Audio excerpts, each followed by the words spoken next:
ninkaasoo tuugaha asalkiisa yaa markii wadadii dhexda la sii marayay wuxuu yiri wadadan inagu leex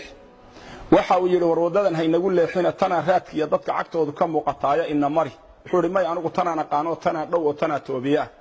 wadadii ayuu ku hormaray ninkii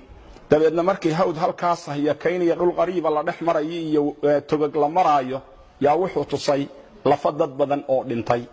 waxa uu ku yiri intaasoo aadama ah aniga ayaa dilay waxaana u qoonsaday inaan furto oo sidaan adiga maanta qaadicu dariiqa kuugu ahay aan maalkaaga iyo dhiigaaga banaysto wuxuu ku yiri maalka iska qaado laakiin dhiigayga ii badbaadi awlaadayda iyo ehelkayga aanu noqdo hooyadayba kaligay dhashay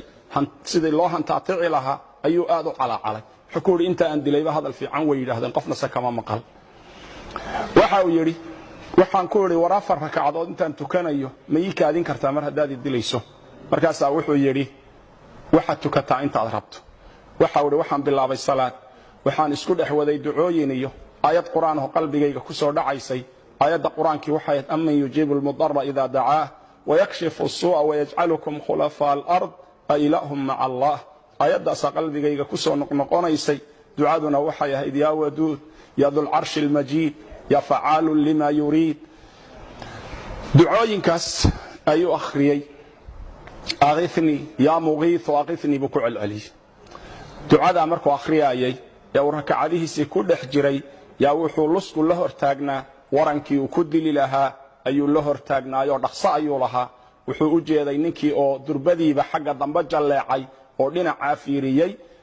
isagiina salaadii intuu ka baxay buu fiiriyay dabeedna waxa uu arkay nin faras wata oo aad u soo ordayo waadiga iyo toga dhinaca hoose ka soo socda waran ololayana gacanta ku wata ninkii ayaa ku dhuftay markaasuu ninkii dilay waa weydiiyay wuxuu ku yiri ilaah baan kugu dhaariyay yaa tahay wuxuu yiri anigu malag baanahay u xil saaran amman yujibul mudarra idha da'aahu wa yakshifu as-su'a wa yaj'alukum khulafa al-ard anigu dadka mudariinta wadooyinku markay ka xidhmaan dadka ilaahay u laabta dadka alla waafajiyo inay ilaahay u noqdaan kuwaas anigu iska rabtaagaa buu dabeedna wuxuu yiri yaa muqiith waqifni marka lahayd albaabka koobaad ee samada gariiray markaas samadana lagu garaacayo garaaceedii ka fadhii weynay buu yiri markaas aniga la soo diray inaan adiga ku kaalmeeyo waaniga ku kaalmeeyay buu miyaan orod yara mar hadaan inta kugu soo ajiiban koogu imid walaal waxaan ku leeyahay